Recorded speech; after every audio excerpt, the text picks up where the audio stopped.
भी चाहते हैं कि प्रेमी संतोष सावरिया एंटरटेनमेंट चैनल को सब्सक्राइब करें ताकि आप तक नए नए गाना पहुंचे और साथ में बेल आइकन को दबाना ना भूलें।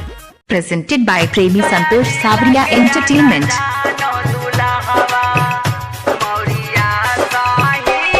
प्रेमी संतोष सावरिया एंटरटेनमेंट बेदपुरा चरकी बाजार गया। म्यूजिक स्टूडियो गया।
सावरिया एंटरटेनमेंट बेदपुरा चरकी बाजार गया।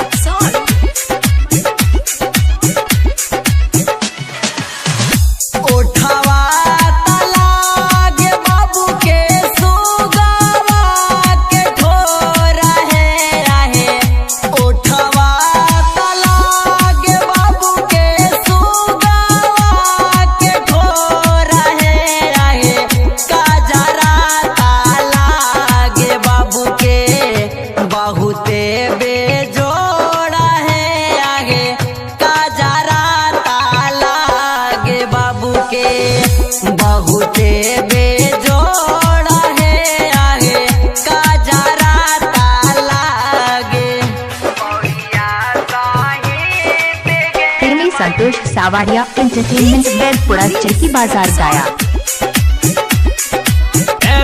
म्यूजिक स्टूडियो गया।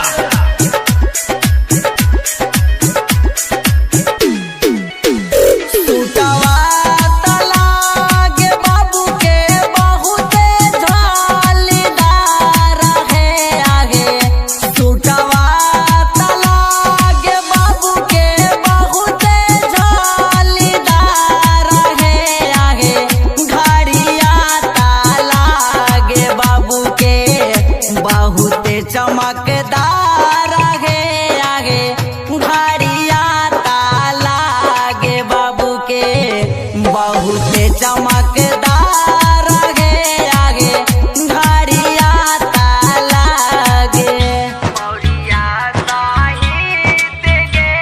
प्रेमी संतोष सावरिया एंटरटेनमेंट बेदपुरा चरकी बाजार गया।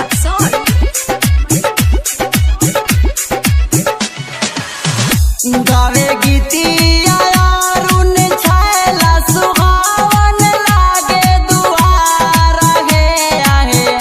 गावे गीतिया अरुण छैला सुहावन लागे दुआर है आहे।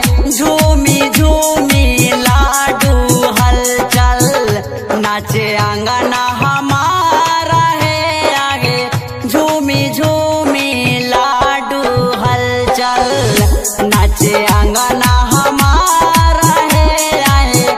झूमी झूमी लाडू हलचल पटना के मूंगा मोती जहानाबाद के रीत गे माई। पटना के मूंगा मोती अरवल के रीत गे माई। गया जिला के आना जानो दुल्हवा